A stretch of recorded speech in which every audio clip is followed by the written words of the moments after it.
তারেক বিন জিয়াদ, তার নেতৃত্বে মুসলমানেরা চলে গেলেন মধ্য আফ্রিকার মরক্কো থেকে, মধ্যপ্রাচ্যের মরক্কো থেকে তারা পাড়ি জমালেন, পালতোলা নৌকায় করে পাড়ি জমালেন ভূমধ্য সাগর, মেডিটেরিয়ান সি। ভূমধ্য সাগর পাড়ি দিয়ে দিনের পর দিন বহু কষ্ট করে পরিশ্রম করে খেয়ে না খেয়ে জিব্রাল্টার প্রণালীর মধ্য দিয়ে স্পেনের তটরেখায় গিয়ে তারা ভিড়লেন। কুলে উঠে তারেক বিন জিয়াদ, উমাইয়াদের সেনাপতি, কুলে উঠে বললেন, আমার সাথীরা, যেসব জাহাজে এবার আমরা এলাম জাহাজগুলি টেনে কুলে উঠাও। জাহাজগুলি কুলে উঠানো হলো। তিনি বললেন, এই জাহাজগুলিকে অগ্নিসংযোগ করো। জাহাজগুলি পোড়ায় দিল। আসছে কি মামু বাড়ি? বুঝেন না কথা? শ্বশুর বাড়ি? কোথায় আসছে? কাফেরদের দেশে এসছে, যেখানে মানবতার উপরে জুলম চলছে। সেই দেশে এসেছে ইনসাফ কায়েম করার জন্য, কোরআনের রাজ কায়েম করার জন্য। পোড়ায় দেওয়া সমস্ত জাহাজগুলি পুড়িয়ে দেওয়া হলো। এরপরে তিনি এক ঐতিহাসিক ভাষণ দিলেন, যা আরবি সাহিত্যে স্বর্ণাক্ষরে লেখা থাকবে কিয়ামত পর্যন্ত। তিনি বললেন, আইয়ুহাল ইখওয়ান, আল বাহরু মিন ওয়ারাইকুম ওয়াল আদুবু আমামাকুম ফাইনাল মাফার। হে আমার সাথীরা, পিছনে তোমাদের ক্ষুধার্ত সমুদ্র, আর সামনে রডারিকের দুর্ধর্ষ বাহিনী। কি করবা? জাহাজগুলো পুড়িয়ে দিয়েছি। সমুদ্রের মধ্যে কুমির হাঙ্গরের খোরাক হবে, না রডারিক বাহিনীর হাতে শেষ হয়ে যাবে? কোনটা করবে? বাড়ি ফেরবার কোনো রাস্তা নাই। সাথীরা বললেন, হে সেনাপতি, ইসলামের নামে আপনি আমাদেরকে যে হুকুম করবেন সমস্ত হুকুম মানার জন্য আমাদের জীবন এবং সম্পদ নিয়ে আপনার সামনে হাজির। সুবহানাল্লাহ, সুবহানাল্লাহ। ইসলাম কি বানাইছিল? তারেক বিন জিয়াদ লড়াই করলেন এবং অল্প দিনের ভিতরে এই লড়াইয়ে গোটা স্পেন দখল করে ফেললো মুসলমানেরা। আলহামদুলিল্লাহ। গোটা স্পেনে কারা এখন? মুসলমান। এসে কি করলো? মুসলমানেরা যে যুদ্ধ করে, এই যুদ্ধের নাম হচ্ছে জিহাদ। এটা ওয়ার নয়, এটা কিতাল নয়, এটা যুদ্ধ নয়, এটার নাম জিহাদ। মুসলমানেরা যে জিহাদ করে এজন্য নয় যে পরের দেশ দখল করে নিজের প্রভুত্ব কায়েম করা, এটা নয়, বরং জিহাদের মাধ্যমে দেশ দখল করে আল্লাহর খেলাফত কায়েম করা। পুরা স্পেন দখল করলো। এবছর স্পেনে আমার দাওয়াত ছিল। মুসলমানদের পরাজয়ের পর মুসলমানেরা প্রায় 800 বছর রাজত্ব করেছে। 711 খ্রিস্টাব্দে এখানে তারেক বিন জিয়াদ ঢুকলেন স্পেনে, আর 1498 খ্রিস্টাব্দ পর্যন্ত রাজত্ব করেছে মুসলমানেরা, টানা 800 বছর। যেদিন পরাজয় হলো, তারপরে তাদের মসজিদগুলি বন্ধ করে দেওয়া হলো। 500 বছরের ভিতরে স্পেনে মসজিদে আজান হয় নাই। গত অগস্ট মাসের 4 তারিখে আমার সেই মসজিদে প্রোগ্রাম ছিল, যেই মসজিদে 500 বছর পর আজান হয়েছে। ইতিহাস আমার নিজের চোখে দেখে এসেছি। তারেক বিন জিয়াদ স্পেন দখল করলেন, দখল করে নিজেদের বাড়িঘর বানাইলেন না, স্পেন দখল করেছেন। ইসলামের পতাকা উড্ডীন হয়েছে, সুয়ারেজ করেছেন, পার্ক করেছেন, বিনোদন কেন্দ্র করেছেন, স্কুল করেছেন, বিশ্ববিদ্যালয় করেছেন, জ্ঞানের ভান্ডার এর দ্বার উন্মোচন করেছেন। জ্ঞান অর্জনের জন্য পার্শ্ববর্তী রাষ্ট্র Portugal, France, Denmark, Sweden, German, England, চতুর্দিক থেকে হাজার হাজার লোক জ্ঞান অর্জনের জন্য স্পেনে পাড়ি জমাতে লাগলো। সুবহানাল্লাহ। সভ্যতার লালন কেন্দ্র হলো স্পেন। আজকে বলতে খুব দুঃখ লাগে, ওরা দাবি করে ওরা নাকি ওয়েস্টার্ন সিভিলাইজেশন, ওরা পাশ্চাত্য সভ্যতার দাবিদার। ওরা যখন ইংল্যান্ডের মানুষেরা বাড়ি বানাইয়া থাকে কেমনে যখন জানতো না, যখন গাছের মধ্যে গর্ত বানাইয়া পাখির মতো সেই গর্তে বাস করত, গোসল করে শরীর ক্লিন করে কেমনে যখন জানতো না, তখন আমরা মুসলমানেরা গ্রানাডা এবং কর্ডোবায় বিজ্ঞানের বিভিন্ন শাখায় বিচরণ করতাম। এ হাতের ঘড়িটা তো আমাদের আবিষ্কার করা, কম্পাস মুসলমানদের আবিষ্কার করা, বন্দুক, কামান, জিওমেট্রি, ম্যাথামেটিক্স, অ্যালজাবরা মুসলমানদের আবিষ্কার করা, ভূগোল, সায়েন্স এগুলি মুসলমানদের আবিষ্কার করা, চিকিৎসা বিজ্ঞান মুসলমানদের আবিষ্কার করা। এগুলি শুনলেও এখন যুবকদের মনে হাসি পাবে, যেহেতু আমি জানিও না, চিন্তায় পড়ে যাবে। এগুলি সব মুসলমানদের আবিষ্কার করা ছিল। যখন মানুষেরা, যে জাতি লেখাপড়া বাদ দেয় সে তখন শাসক হয় না, শাসিত হয়ে যায়। কথা বুঝে আসছে? যারা লেখাপড়া করে তারাই শাসন করে, যাদের কাছে লেখাপড়া নাই তারা শাসিত হয়, শাসকদের জুতা টানে। আমি তো আমার নিজের চোখে দেখা কথা বলি, পড়াশোনা করি আর চোখ দিয়ে দেখি, তারপরে মানুষকে বলি। আজে বাজে কেসা কাহিনী, গাজী কালু, চম্পাবতীর গপ্প শুনাই না। ইউরোপ আমেরিকার স্টেশনগুলিতে বাস স্টপেজ, ট্রেন স্টেশন, বিমানবন্দর, ট্রেন আসতে দেরি আছে, বাস ছাড়তে দেরি আছে, প্লেন ছাড়তে দেরি আছে। ইউরোপ আমেরিকার লোকগুলি, মেয়ে লোক পুরুষ লোক, ব্যাগের থেকে বই বাইর করে, বই পত্রিকা ইত্যাদি নিয়ে পড়া শুরু করে দেয়। বাচ্চাগুলি, মায়ের সাথে যদি বাচ্চা থাকে, কম্পিউটার, ল্যাপটপ সাথে থাকে, সেই ল্যাপটপের মাধ্যমে বাচ্চাকে পৃথিবীর ভূগোল দেখায়, জ্ঞান শিক্ষা দেয়। আর আমরা ট্রেনে উঠলাম, চা গরম, চীনাবাদাম, ডাব খাবেন আর গল্প। হায় হায়, হাসির চোটে অট্ট হাসি, নাটকীয় হাসি, পাজামার ফিতা ছেঁড়া হাসি। এই জাতি বাঁচবে কি করে? যেই জাতির কোনো চিন্তা নাই, খালি খায়, জন্মের খাওয়া খায়, চিন্তা নাই, খাওয়া আর ঘুমানো। চিন্তা করুন তো, গত 100 বছরে আমরা কি আবিষ্কার করছি? কোন বিগত 100 বছরে মানবতার কল্যাণের জন্য মুসলমানেরা কি আবিষ্কার করেছে? খালি তো কথা বললে হবে না। আমরা বাদশার জাত, নবাবের জাত, মরেন না খাইয়া। আমরা কিচ্ছু করতে পারি নাই, শুধু বাড়ি বানানো আর জনমের মতো বিয়ে করা। আমি কি হাসির খোরাক দিচ্ছি না চিন্তার খোরাক? কপাল পুড়ছে আমাদের। বিশ্বকবি আল্লামা ইকবাল কি সুন্দর করে বলেছেন, রাইজিং অ্যান্ড ফল, অরুজ এবং জাওয়াল, উন্নতি এবং অবনতি কেন হয় আমি তোমাকে শুনাই। কে বলছেন? বিশ্বকবি, কবি সম্রাট। এর নামই তো কবি, এর নামই মুসলমান কবি। ওই কবির নাম মুসলমান কবি নয় যে ব্যক্তি বলে ফজরের আজান যখন শুনি মনে হয় যেন বেশ্যা তার খরিদ্দার ডাকতেছে। বেঈমান, আল্লাহর গজব। আর মৌত হলে জানাজা পড়া মুসলমানদের জন্য হারাম। এটার নাম কবি শামসুর রহমান। বেঈমান।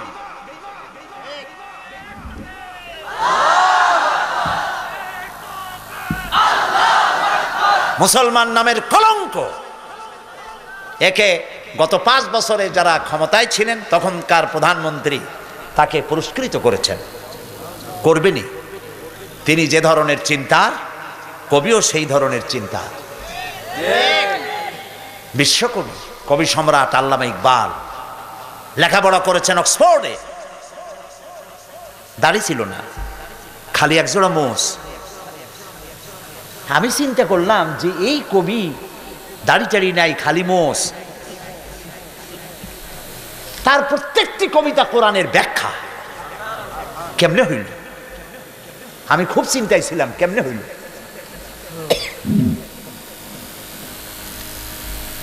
পরে ইকবালের সমস্ত লেখা আমার কাছে আছে, আলহামদুলিল্লাহ, তার লেখাগুলি সব আছে।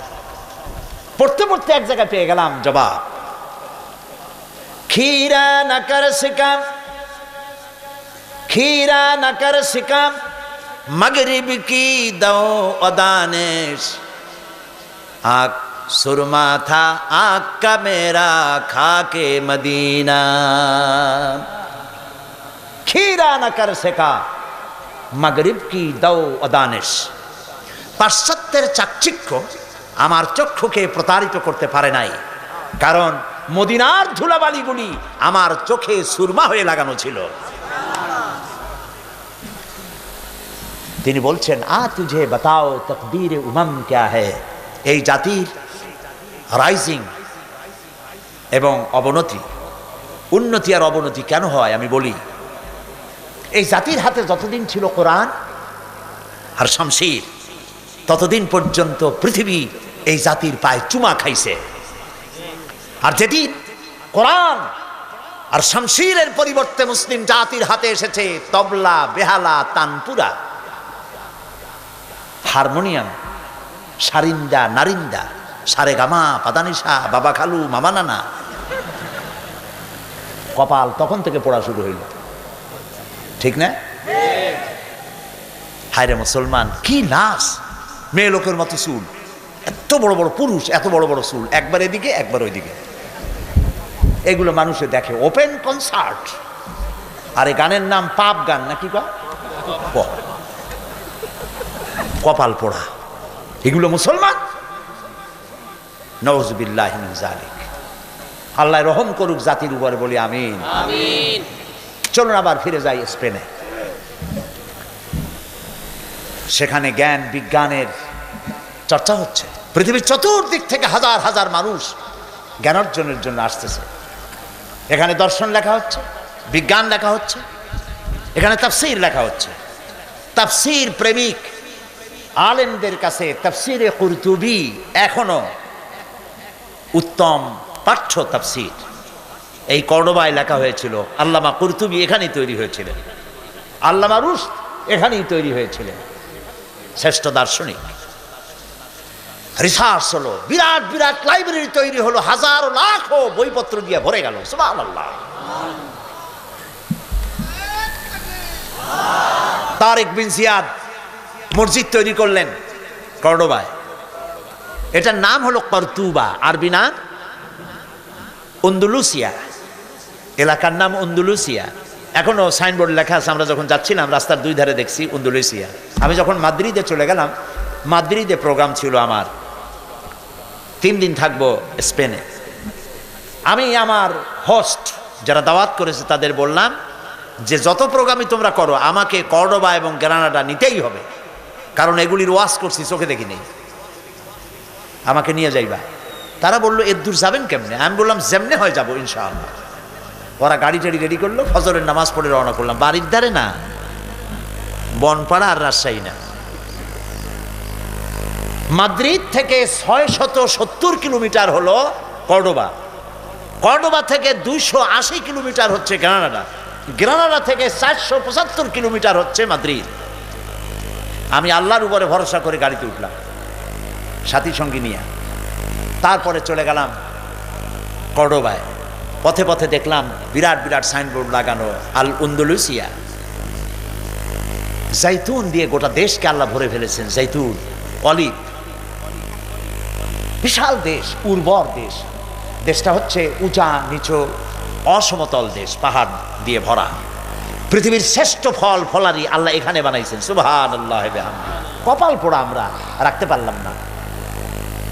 অলিভ, জাইতুন, এটা আল্লাহ কসম করেছেন কোরআন শরীফে, অতীন ও জাইতুন, এটার উপরে কসম করেছেন।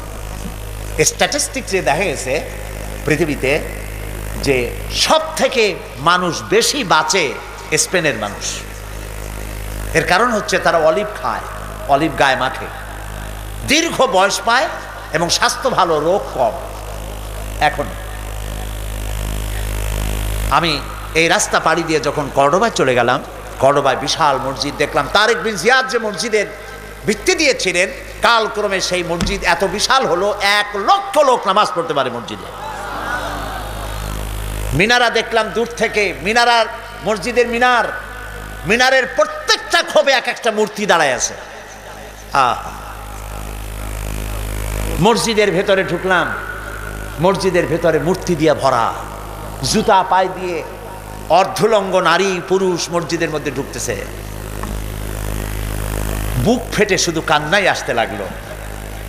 এইখানে আমার সাথীদের একজন নামাজ পড়তে চাইলো, 2 রাকাত নামাজ পড়বে। এক পুলিশ এসে বলল, ভুলে যাও, এটা তোমাদের একদিন মসজিদ ছিল, এটা এখন মসজিদ না, এটা গির্জা, সেজদা দিতে দেব না।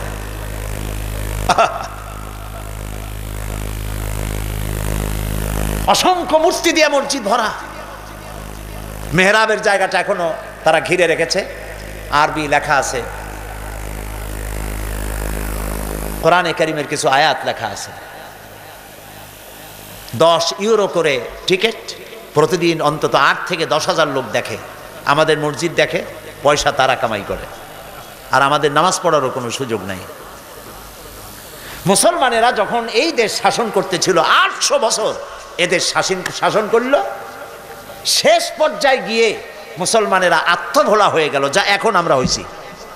এই অবস্থা হলো, কোরআন থেকে ডিটাচ হয়ে গেল, গান বাজনা, সন্দেহ। আমি আতাউর রহমান সাহেবকে বিশ্বাস করি না, উনি আমাকে বিশ্বাস করেন না। আমি ওনাকে সন্দেহ করি, উনিও আমাকে সন্দেহ করেন। নেতাদের অবস্থা এই হয়ে গেল, পারস্পরিক সম্পর্ক বিনষ্ট হয়ে গেল, ঐক্য আর রইল না। ইসলামের মধ্যে মন গড়া অনেক কিছু চালু হয়ে গেল, যা এখন হয়েছে আমাদের দেশে।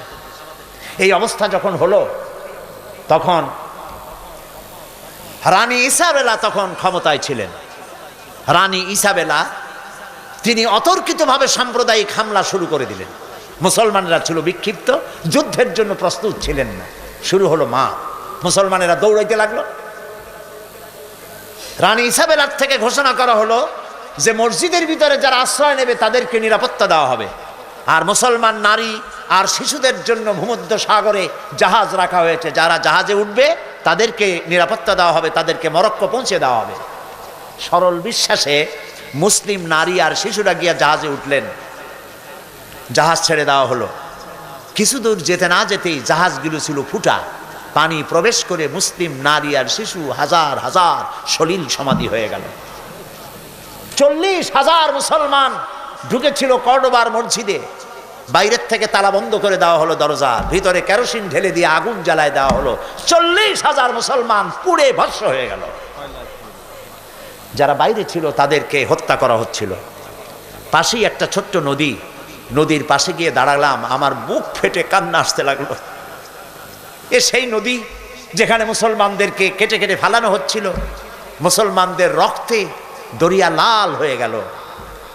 পাশেই ছিল মুসলমানদের রক্তে গড়া লাইব্রেরি, লক্ষ লক্ষ কিতাব, কোরআন হাদিস বিজ্ঞান দর্শন দিয়ে সমৃদ্ধ রিচ লাইব্রেরি। সমস্ত বইপত্র এনে তারা ফেলে দিল নদীর মধ্যে, নদীর স্রোত বন্ধ হয়ে গেল। আমেরিকা, ইউরোপ সভ্যতার দাবিদার, এরা সভ্য। হাজার হাজার বছর পর আজ আবার এই আমেরিকানরা আবার যখন ওই ঘটনার শত শত বছর পরে ইরাক দখল করল, ইরাকে ঢুকেই হাজার বছরের আরব সভ্যতার সব নিদর্শন কিতাবপত্র তারা পোড়াইয়া চুরি করিয়া লুট করে শেষ করে ফেলেছে। এরা কোনো সভ্য জাতি নয়।